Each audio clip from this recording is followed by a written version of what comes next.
Alright, YouTube, some audio has emerged from 2006 or thereabouts, I believe. It was censored by the nation of Israel for a good decade.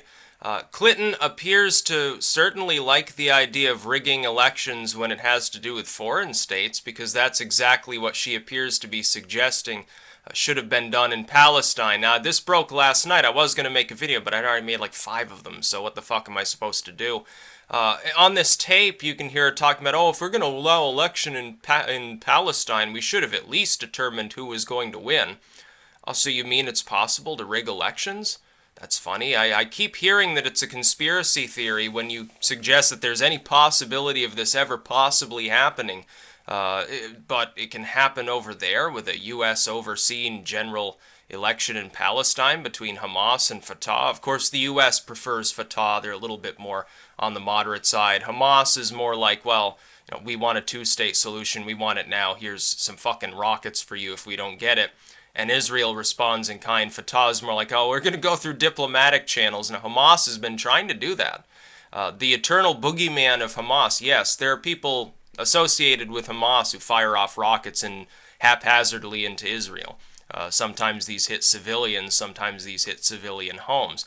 At the same time, Israel literally does the same thing on a much more massive scale because, of course, they've actually got a functioning military. Hamas is basically a paramilitary organization of partisans at this point. Their bottle rockets tend not to do a particularly large amount of damage. And Israel's Iron Dome has it. I mean, even these little bottle rockets, Israel just bullseyes half of them out of the sky anyway. So I'm not even sure exactly why Hamas bothers at this point. But it does show Clinton seems to like the idea of rigging an election in the U.S. favor as far as Palestine goes. This should, by the way, like Trump fans, they don't care, of course. They, generally speaking, they're going to side specifically with the Israelis on this subject. It's like, fuck Palestine, they're not a state. It's actually like Clintonian people who have more of a hard-on for Palestine and pretend like there's never been anything that went wrong with the Palestinians' governing authority. I've pointed out many times, I see the actions of Hamas as largely unacceptable. I also see the actions of Israel as largely unacceptable. I think the United States should put a timetable into play and say, if there's no decent solution, if you two can't work this out within a decent period of time, because we're tired of having to prop up nations and see aid flows over and donations flow over and weapons flow into the area, because the area's been unstable for so long, we're going to march in, we're going to occupy both of your pieces of land, and we're going to partition it ourselves if you don't make some sort of agreement you can both work towards. We're willing to help you diplomatically, we're willing to throw in all sorts of goodies for you if you can come to such a solution and have some sort of lasting peace. Otherwise, you're going to get the stick. That's what I think that we should do. That's the one area in the region we should actually be involved in, because we, in the West, helped create this problem. We carved out this nation of Israel. We sat by the sidelines. We've done several partition deals were already put into play. They've been completely ignored. The Israelis are building settlements in land that's not supposed to be theirs.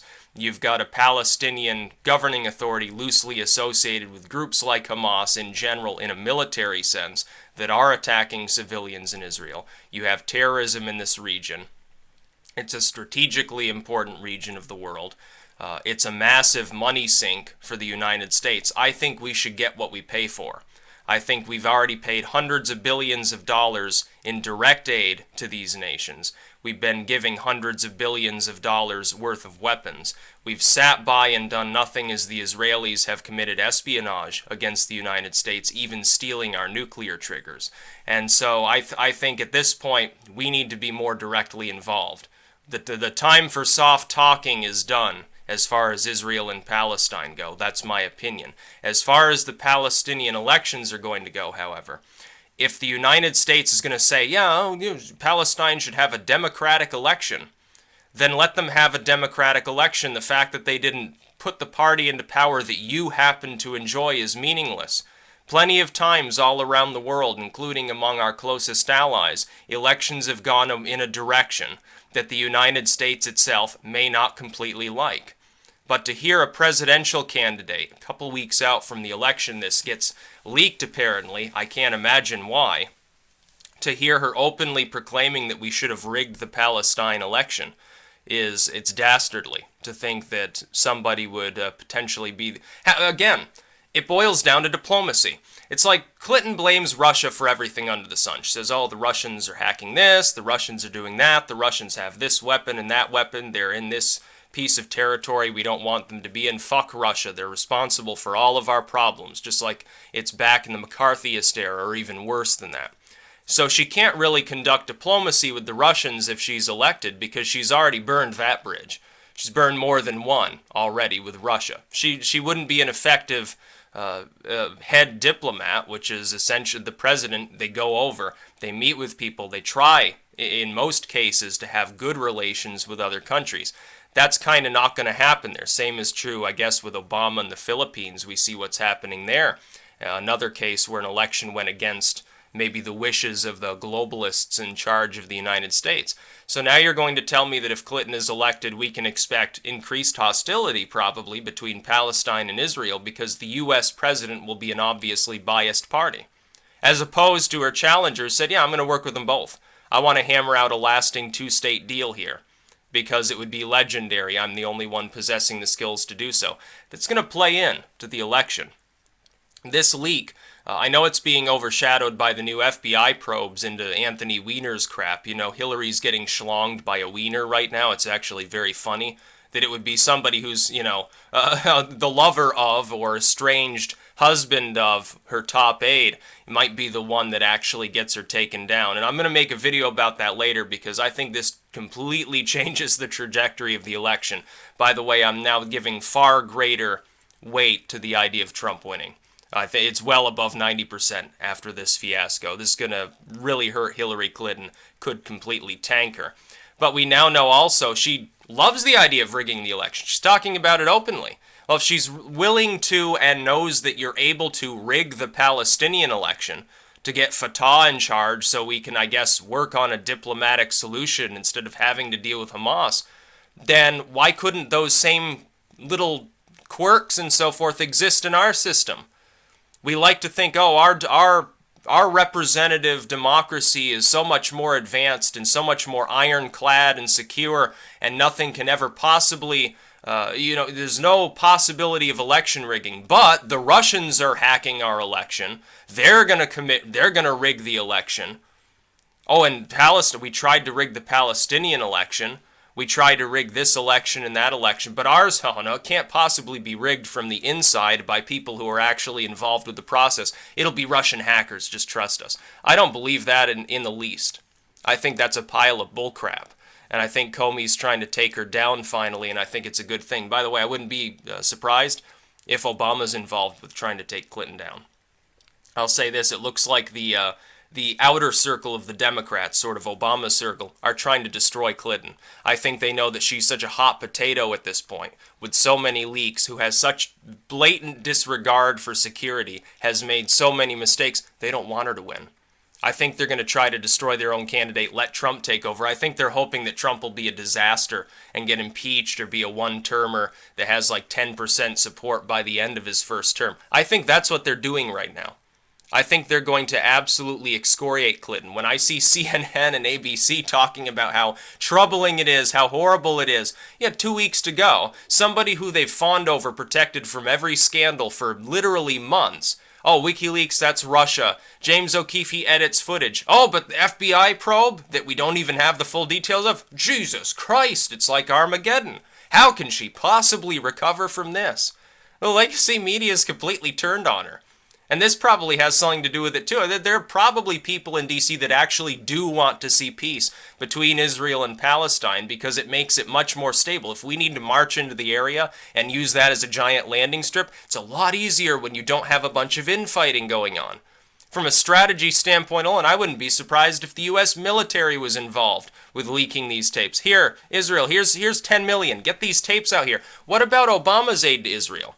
Have you thought of the possibility that Obama, who originally said, oh, we might not even be able to send you aid, you think he had a chat with Netanyahu, realized this tape exists, and said, oh, I think this should leak, a week and a half, 2 weeks before the election. Psst, here's a good military deal. It's record-breaking. Here's all these, take the fucking weapons. Take the fucking money. Just leak this tape like a week and a half before people go to vote, okay? Just trust me on this one. It'll work out in our favor. Don't worry about it. Here's some more money under the table too. I think that probably happened. I think this was Obama's idea, honestly. I don't think that this was something. I don't think this was the result of, oh, Israel hates Clinton. No, I think they don't really care who wins the election. It's fairly clear. Clinton, she'll prop up Israel. Trump, he'll prop up Israel.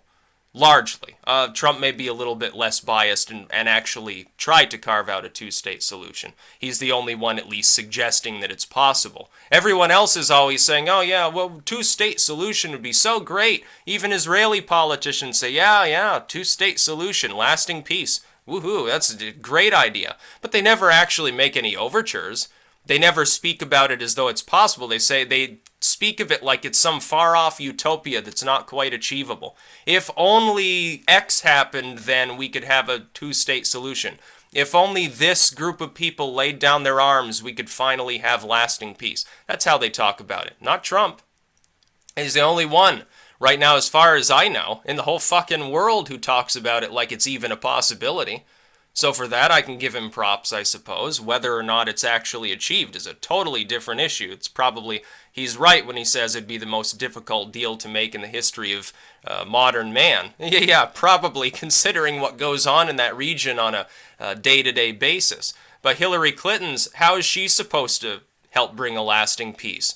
I would think all the U.S. Jews would be voting for Trump at this point. You've got a possibility that somebody takes the presidency and antagonizes the situation further. You could see more bloodshed than you've already seen in the region by an order of magnitude. It'd drive Hamas berserk, certainly, having to work with the U.S. that's that dead set against the possibility of even having democracy. It's a farce.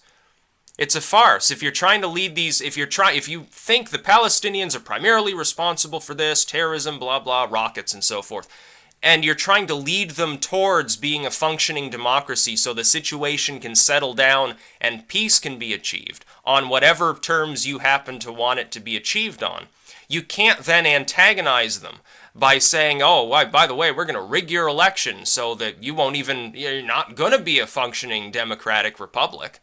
You're not going to be a functional anything. You're just going to be a bitch of the United States. I'm sure that that's going to get Hamas to stop attacking things. I'm sure that's going to get them to stop looking at the United States as a possible future adversary that's going to come in and kill a bunch of people because they did the wrong thing. So yeah, Clinton screwed on the Israel-Palestine issue. I can't imagine, is this going to play up well with Islamic voters too? She's openly proclaiming hostility against the very democratic process the U.S. has at least attempted to bring to that region of the world too, as a prelude to peace. So, I don't know what she's talking about here. It's crazy. That's about all. Peace out.